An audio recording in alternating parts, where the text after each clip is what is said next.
네, 오늘 말씀의 제목은 모든 불화살을 소멸시키는 믿음의 방패라는 제목입니다. 우리의 원수 마귀들이 불화살을 날립니다. 우리가 온전한 마음으로 설 수 없도록 그렇게 신앙을 흔들어대고 또 우리의 마음에 의심을 불어넣기 위해서 마귀들은 전력을 다하고 있습니다. 신학의 신정론이라는 주제가 있습니다. 하나님이 과연 정의로우시냐라는 주제를 다루는 대목입니다.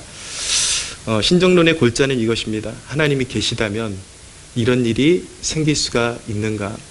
하나님이 과연 세상을 통치하신다면 왜 세상에는 이렇게 불행한 일들 그리고 악이 기승하는 이런 일들이 허용이 되는가? 이런 주제를 다루는 것이 신정론이죠. 우리의 삶 가운데 이런 신정론의 그런 질문들이 끊이지를 않습니다. 하나님이 통치하신다면 왜 무고한 사람들이, 선량해 보이는 사람들이 이렇게 고통을 받아야 되고 하루아침에 재난을 받고 휩쓸려 그런 죽음을 당하고 여러 가지 불행과 고통 가운데 빠져들게 되는가라는 질문을 던지게 되는 것이죠. 이런 질문들이 우리의 삶 가운데 끊임없이 일어나게 됩니다. 그래서 원수들이 불화살을 날려서 그 의심에 한번 붙잡히게 되면 우리의 신앙을 송두리째 태워버리고 이제 신앙에서 파선시키는 그런 일들을 일으키곤 하는데, 그런 불화살을 소멸할 믿음의 방패가 우리에게 필요하다라는 것을 가르쳐 주고 계신 것입니다. 지난 한 주간 동안에 서울에 참 많은 일이 있었더라고요. 그래서 정말 폭우가 걷잡을 수 없이 내리면서 많은 곳이 침수되고 또 안타까운 소식도 듣게 되었습니다. 신림동의 세 자매가 반지하에 살다가 익사했다라는 소식이 들려오죠. 좀 다행스러운 소식으로 접하게 되는 것은 그 가정이 독실한 기독교 가정이었다라는 소식을 듣게 됩니다. 사람들이 이런 대목을 판단할 때 어떻게 독실한 기독교인 가정이 그렇게 비참하게 죽을 수가 있냐, 이렇게 접근을 하게 되면 이제 하나님은 불의하시다라고 그렇게 결론이 나게 되는 것입니다. 그런데 여러분, 이것을 곱씹고 성경적으로 신학적으로 곱씹어 보면은 그들이 진정한 그리스도인이었다고 하면 그것만큼 감사하고 복된 일이 없다라는 것을 알게 됩니다. 물론 제가 말씀드리는 것은 순전히 신학적인 차원에서 말씀드리는 것이지 그들이 당한 일들이 액면 그대로 잘됐다라는 그런 말씀이 아닙니다. 간혹 우리 그리스도인들이 신앙을 형성할 때에 잘못된 태도를 갖게 되는 경우들이 있는데, 주변에 소중한 사람들이 불의의 사고나 병들어서 죽게 될 때에 어떤 사람들은 그것을 장난처럼 받아들이는 사람들이 있습니다. 그 사람 천국 갔는데 왜 슬퍼하냐, 이런 이제 태도로 대면하는 사람들이 있는데 그것은 매우 잘못된 태도인 것이죠. 우리가 그들과 함께 존재하는 한 이웃의 고통에 그리고 지인들의 고통에 함께 참여하고 슬퍼할 때 함께 슬퍼할 수 있는 것이 마땅한 사람의 도리인 것입니다. 그러나 지금 설교는 그 이면에 있는 영적인 주제를 다루고 있다는 것을 여러분들이 꼭 인식하시면서 들어주셔야만 하는 것입니다. 이 신림동의 세 자매 같은 경우 그들이 그리스도인이라면 그것이 왜 그래도 복된 일이 될 수밖에 없는가?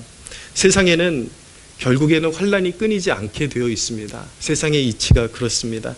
마귀와 죄가 지배하고 있는 이 세상은 언제나 인간을 환란으로 끌고 가게 되어 있습니다. 앞서거니 뒤서거니 할 뿐이지, 시간적 시차의 차이일 뿐이지 언젠가 인간은 영적인 환란 앞에 서게 되어 있고 사망의 문 앞에 서게 되어 있습니다. 모든 사람이 그렇게 되어 있습니다. 그런데 그런 언젠가는 인간의 운명이 그런 불행 앞에 종지부를 찍고 심판으로 떨어지게 되어 있는데, 그런 불행을 당한 이웃이 믿음을 가지고 있었다면 종말적으로 봤을 때 얼마나 다행이고 축복입니까? 그들이 그렇게 된 일이 잘 됐다라는 것이 아니라 세상이 언젠가 우리를 그렇게 불의한 일로 휩쓸어 갈 수도 있는데 그 와중에 그들이 믿음을 소유하고 있었다라는 것, 그것이 얼마나 축복이냐는 얘기죠. 그래서 그들의 믿음이 견고하고 진정한 믿음 안에 있었다면 사람들이 평가하는 것과 다르게 그들의 영혼은 지금 쉼을 얻고 있고 주님의 품에 안겨 있음을 우리는 믿어야 하는 것입니다. 하나님의 생각과 인간의 생각이 많이 다르다라는 것을 우리가 깨닫게 되면은 우리의 믿음은 더욱더 성숙해질 것입니다. 영적인 불행과 축복은 하나님 앞에서 우리가 생각하는 기준과 전혀 다를 수가 있습니다. 열왕기상 14장에 보면은 이런 기사가 나오는데 북이스라엘의 왕 여로보암의 금쪽 같은 아들 아비야가 병들어서 죽어가고 있었습니다. 그런데 이 여로보암이 자기 아내를 변장을 시켜서 하나님의 선지자 아히야에게 보내서 이 아들이 죽을 것인지 살 것인지 물어보라고 그렇게 보내는 대목이 나옵니다.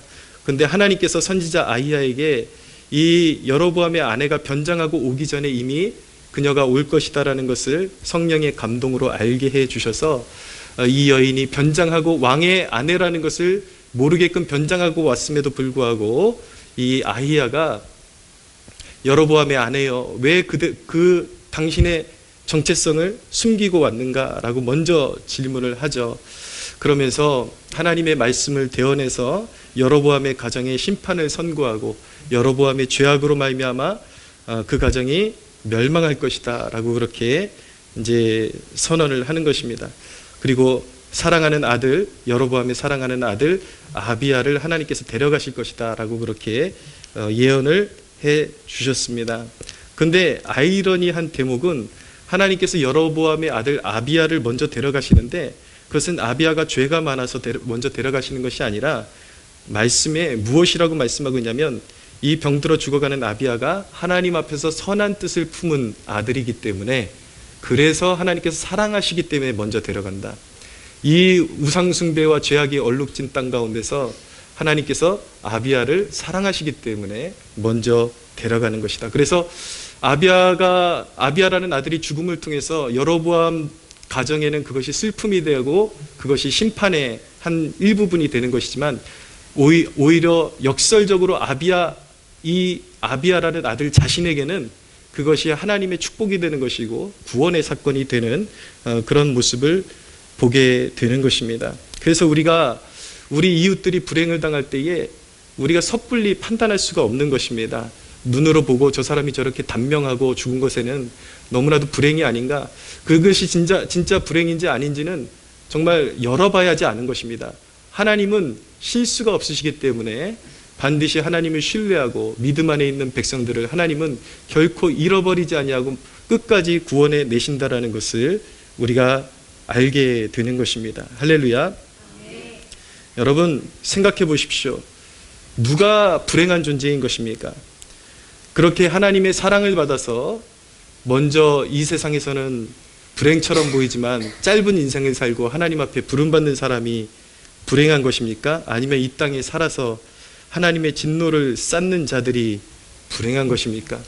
살아있고 이 세상에서 만 가지 혜택을 누리지만 하나님 앞에 회개하지 않는 인생들이 더 불쌍한 영혼들 아니겠습니까? 여러분 영적으로 보면 그렇게 순간에 불행을 당해서 어떤 처참한 어떤 결말을 맞이한, 눈으로 보기에 그렇게 결말을 맞이한 사람들이 불쌍한 것이 아니라 예수 없이 살아가는 것이 더 불행이고 재난 그 자체인 것입니다. 그들은 언젠가는 반드시 하나님의 심판대 앞에 서게 될 것이고 이제는 울부짖어도 후회해도 소용이 없는 그 심판대 앞에서 영원한 심판을 선고받을 것이기 때문에 예수 없이 살아가는 그 자체가 불행이요, 우리의 삶 가운데 어떤 난관과 역경과 불행처럼 보이는 일들이 우리 앞을 가로막고 있다 할지라도 주를 믿는 믿음 안에 있는 하나님의 백성들은 견고한 성루에 서 있는 사람들이요, 결코 망하지 않는 사람들이요, 하나님의 복받은 자녀들임을 믿으시기를 바랍니다. 불화살을 소멸시키는 믿음은 제가 이제 설명드릴 세 가지를 기억할 때 굳건히 세워지게 됩니다. 첫째는 하나님이 약속과 뜻을 이루시는 분이심을 기억할 때 우리 믿음이 견고히 세워지게 되는 것입니다. 하나님께서 선지자 하박국에게 바벨론이라는 제국이 이제 일어나서 불같이 일어나서 하나님의 백성들, 이스라엘 백성들, 하나님 앞에 범죄한 이스라엘 백성들을 심판할 것이라고 말씀하셨습니다. 근데 하박국에게는 질문이 하나 있었습니다. 하박국은 도저히 그 상황을 이해할 수가 없었습니다. 하나님이 의로우신 분이신데 이스라엘이 잘못하긴 했지만 어떻게 이스라엘보다 더 잔악하고 죄가 많은 민족을 일으키셔서 하나님의 자녀들을 징벌할 수가 있으십니까? 라고 그렇게 질문을 했던 것이죠. 어떻게 그런 불의한 것이 하나님 앞에 용납될 수가 있겠습니까? 라고 질문을 했을 때에 하나님께서는 하박국에게 이렇게 대답하셨습니다. 범죄한 나의 백성을 바벨론을 통해서 징벌하고 징계할 것이요. 그러나 때가 차면 70년이 차면 때가 차면 나의 백성들을 다시 회복시킬 것이요. 그러나 나의 백성들을 괴롭게 했던 바벨론은 하나님께서 처참히 무너뜨리고 심판하시겠다라고 그렇게 말씀하신 것입니다. 그럴 때 하나님께서 하박국에게 요구하신 것은 무엇이냐면 이렇게 말씀하셨습니다.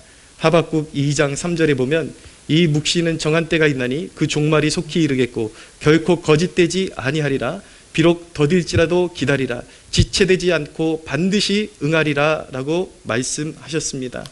그래서 하나님께서는 내가 너에게 이야기한 것, 나의 정의는 어김이 없이 조금도 오차가 없이 실행될 것이고 나의 백성들을 내가 징계한 이후에 그들을 다시 회복시킬 것이고 그리고 그들을 징계하는 막대기 노릇을 했던 바벨론은 내가 멸할 것이다 라는 말씀이 그 예언의 말씀이 반드시 때가 이르면 이루어질 것이다 라고 그렇게 말씀해 주시면서 하박국에게 이것을 요구하셨습니다. 무엇이냐면 의인은 그의 믿음으로 말미암아 살리라. 나의 의인들은 내가 반드시 뜻하고 계획하고 약속한 일들을 성취할 것이라는 것을 믿음으로 살아야 한다라고 그렇게 말씀하신 것입니다. 그런데 여러분 어떻게 됐습니까? 역사를 보면 하나님의 약속과 말씀이 그대로 이루어졌다라는 것을 알게 됩니다. 바벨론이라는 제국은 그 어느 민족도 대적할 수 없는 강인한 민족이었지만 이후에 페르시아라는 민족이 일어나서 이제 바벨론은 페르시아에게 참혹하게 멸망당하고 마는 것입니다. 그리고 하나님께서 페르시아의 왕 고레스를 일으키셔서 이스라엘 백성들이 종노릇한 지 70년 만에 하나님께서는 약속의 말씀대로 그들을 회복시키시고 예루살렘으로 돌아오게 하시고 다시 회복시켜 주신 것입니다. 여러분 성경의 말씀은 약속으로 이루어져 있는데 하나님의 뜻과 약속은 아무리 제국들이 하나님의 뜻에 발악을 하고 방해를 하고 하나님의 뜻에 대적한다 할지라도 하나님의 말씀은 어김이 없이 이루어졌다라는 것을 말씀하고 있는 것입니다. 사랑하는 여러분, 아무리 세상이 대적하고 믿는 자들을 대적할지라도 믿는 자들에게 주신 하나님의 약속의 말씀은 100% 성취된다라는 것을 믿으시기를 바랍니다.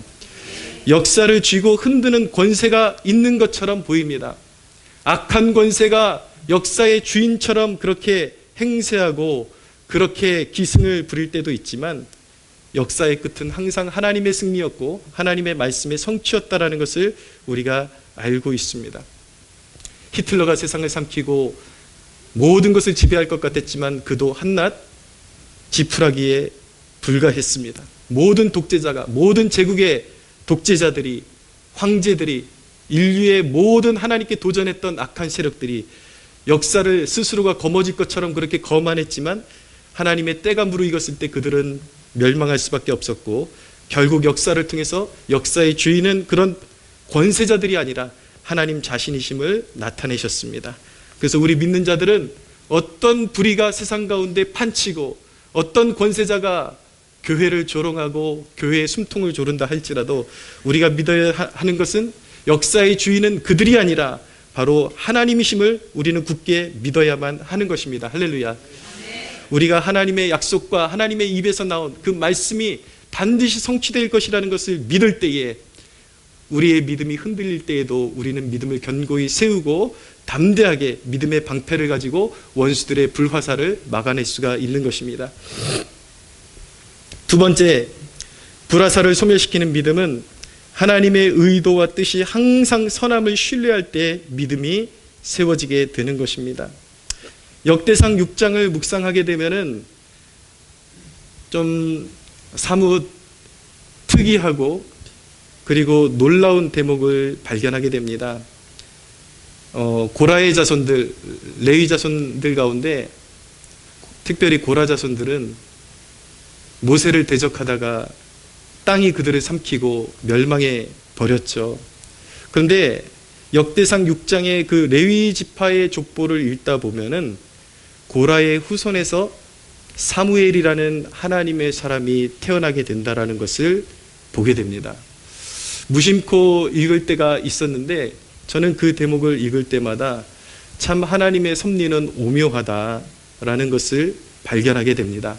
물론 그 자신들의 조상 선조 고라의 반역에 참여하지 않은 그러한 후손을 통해서 사무엘이 나오긴 하지만 성경은 분명히 고라의 후손으로 사무엘을 적시하고 있다는 것을 생각할 때에 하나님의 죄인들을 향한 하나님의 한량없는 은혜가 놀랍게만 여겨지는 것이죠.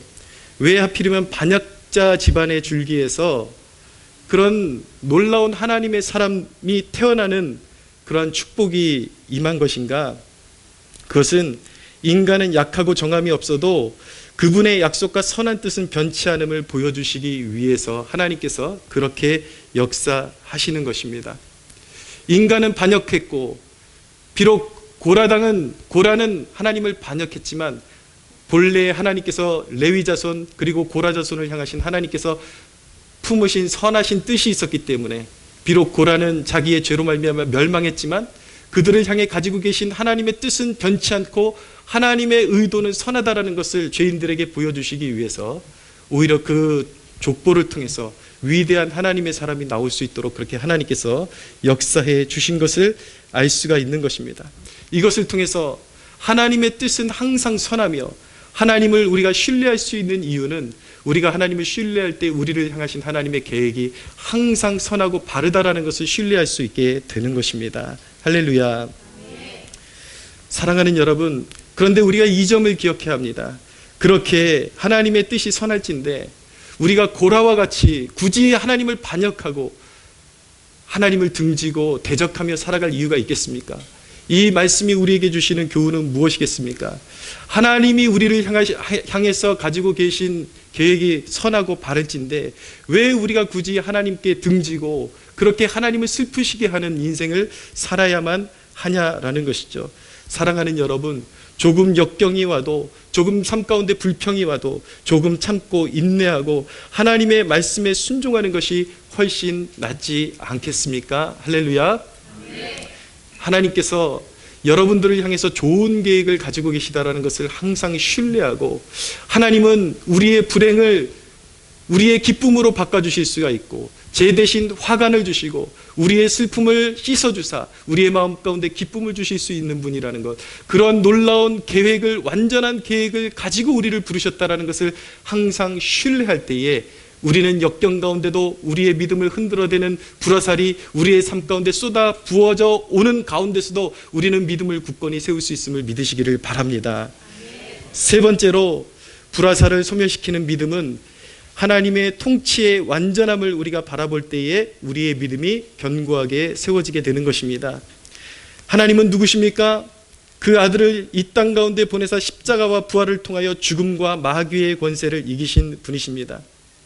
이 땅 가운데 영적인 싸움과 분쟁이 있으나 그것은 하나님의 구속사를 이루기 위한 싸움이지 결코 마귀와 하나님이 누가 세냐를 결정하기 위한, 승패를 결정하기 위한 싸움이 아니다라는 것을 꼭 기억하시기를 바랍니다.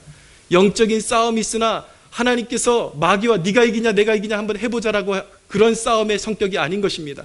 이 땅에서 벌어지는 영적 싸움의 성격은 멸망의 길로 갈 자들은 그들의 악한 행위를 드러나게 하심으로 말미암아 멸망을 확증짓게 하시는 싸움이요, 하나님의 편에서 죽기까지 싸웠던 하나님의 백성들에게는 영원한 상급이 합당함을 보여주시는 싸움인 것입니다. 할렐루야. 분명한 것은 우리의 영적인 싸움은 이미 그리스도께서 성취하신 승리의 그 토대 위에서 우리가 싸우고 있다는 것을 기억하시기를 바랍니다. 아무리 역경이 있어도, 아무리 환란이 있어도 우리가 변치 않는 그 믿음 위에 굳건히 있어서 하나님을 신뢰하고 그 영적인 싸움 가운데 죽기까지 우리의 삶을 내어드리고 헌신할 때에 우리는 반드시 이길 사람들로 정해져 있고 우리는 반드시 이길 것임을 믿으시기를 바랍니다. 사랑하는 여러분, 하나님의 통치와 경영은 결코 실패하는 법이 없는 것입니다.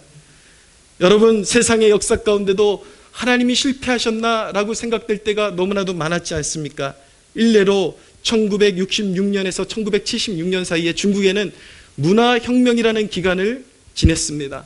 중국의 모택동이 사회주의 혁명을 일으키면서 더욱더 사회주의 혁명을 강화시키는 기간을 보냈죠.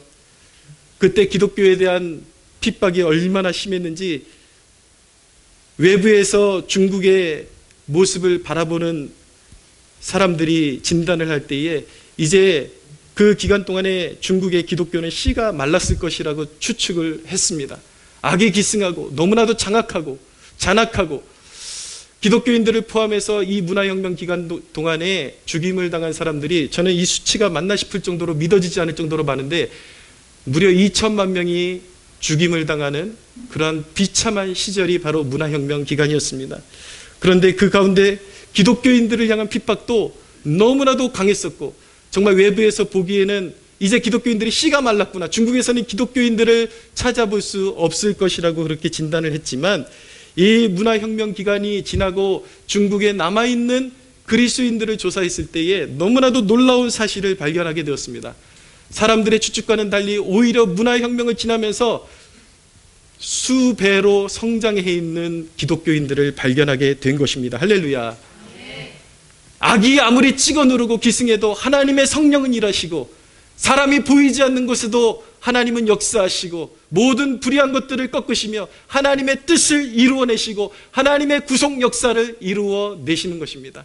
그래서 아무리 잔악한 정권이 일어나고 세상에 환란이 들이닥친다 할지라도 하나님의 통치와 하나님의 그분의 계획은 완전하시기 때문에 하나님의 나라는 패배하지 않고 하나님의 나라는 하나님이 뜻하신 분량만큼 성장하고 부흥할 수밖에 없다는 사실을 믿으시기를 바랍니다. 사랑하는 여러분, 성경은 말씀합니다. 푸른 마르고 꽃은 시들어도 우리 하나님의 말씀과 그의 나라는 영원하다라고 말씀하고 있습니다. 이것이 진리이기 때문에 우리가 눈에 보이는 것에 의존하지 않고 믿음으로 하나님의 통치의 완전함을 우리가 바라보며 나갈 때 우리는 어떤 불행과 역경도 우리는 이겨내고 담대히 서서 원수의 불화살을 우리는 소멸할 수 있음을 믿으시기를 바랍니다. 사랑하는 여러분, 마귀는 우리를 불행하게 하려고 얼마나 노력합니까? 그러나 참 믿음은 마귀의 그런 노력들을 수포로 만들고 마귀를 부끄럽게 만드는 것입니다. 우리가 잘 부르는 찬송가를 보면 내 주 되신 주를 참 사랑하고 라는 찬양이 있죠. 근데 여러분, 이 찬양이 지어진 배경을 알고 계십니까? 이 찬양의 가사를 조금 음미해 보시기를 바랍니다. 내 주 되신 주를 참 사랑하고 곧 그에게 죄를 다 고하리라. 큰 은혜를 주신 내 예수시니 이전보다 더욱 주를 사랑합니다. 큰 영광의 구주 날 사랑하사 그 풍성한 은혜 더하시리니 금면류관 쓰고 늘 찬송할 말 이전보다 더욱 사랑합니다. 여러분, 이 찬양의 가사는 정말 세상 표현대로 먹고 살만한 사람이 이 찬양의 가사를 쓴 것이 아니라 당시에 혀암에 걸려서 혀를 절단하는 그런 순간에 의사가 마지막으로 혀가 남아있을 때에 고백할 말이 있냐, 하고 싶은 말이 있냐라고 물어봤을 때에 그가 순간적인 영감을 받아서 하나님 앞에 기록한 가사가 바로 지금 이 가사인 것입니다. 사랑하는 여러분, 우리 그리스도인들은 종국적으로 죽음을 이기고 사망을 이긴 존재이기 때문에 결코 이 세상의 환란이 우리를 무릎 꿇게 할 수 없다라는 사실을 믿으시기를 바랍니다. 우리는 마침내 승리할 것이기 때문에 잠시 당하는 환란이 올지라도 굳건하게 서서 원수의 불화살을 소멸하고 믿음으로 승리하시는 여러분들 되시기를 축복합니다. 우리에게 심겨진 생명은 가장 비참한 순간에도 영광의 빛을 뿜어내는 것이고 우리 안에 심겨진 영원한 생명은 죽음의 순간에 가장 강렬한 생명력으로 열매 맺게 해주는 것이 믿는 우리 안에 자리 잡고 있는 그리스도로 말미암아 들어와 있는 생명인 것입니다. 그래서 사도 바울은 에베소서의 한 대목을 통해서 믿는 성도들에게 이렇게 도전하고 있습니다. 우리 주 예수 그리스도의 하나님 영광의 아버지께서 지혜와 계시의 영을 너희에게 주사 하나님을 알게 하시고 너희 마음의 눈을 밝히사 그의 부르심의 소망이 무엇이며 성도 안에서 그 기업의 영광의 풍성함이 무엇이며 그의 힘의 위력으로 역사하심을 따라 믿는 우리에게 베푸신 능력의 지극히 크심이 어떠한 것을 너희로 알게 하시기를 구하노라. 그의 능력이 그리스도 안에서 역사하사 죽은 자들 가운데서 다시 살리시고 하늘에서 자기 오른편에 앉히사 모든 통치와 권세와 능력과 주권과 이 세상뿐 아니라 오는 세상에 일컫는 모든 이름 위에 뛰어나게 하셨다라고 말씀하고 있습니다. 그리스도께서 십자가에 죽으시고 부활하신 그 영원한 생명의 능력이 예수 그리스도를 믿는 우리의 심령 가운데 들어와 있음을 믿으시기를 바랍니다. 우리 안에 있는 그 영원한 생명력과 그 능력이 얼마나 큰 것인지를 깨닫고 눈에 보이는 것을 신뢰하지 말고 모든 상황 가운데서도 찬양하고 하나님의 이름을 영화롭게 하는, 결코 믿음을 배반치 않고 등 돌리지 않고 하나님께서 잘했다 나의 충성된 종아, 네가 살아가는 동안에 잠시 허락된 그 고통을 네가 믿음으로 잘 이겼구나, 이제 영원토록 고통받지 않게 내가 지켜주리라, 내가 상을 주리라, 그렇게 하나님 앞에 인정받는 여러분들 되시기를 예수님의 이름으로 축복합니다. 하나님께 영광의 박수 올려드리겠습니다.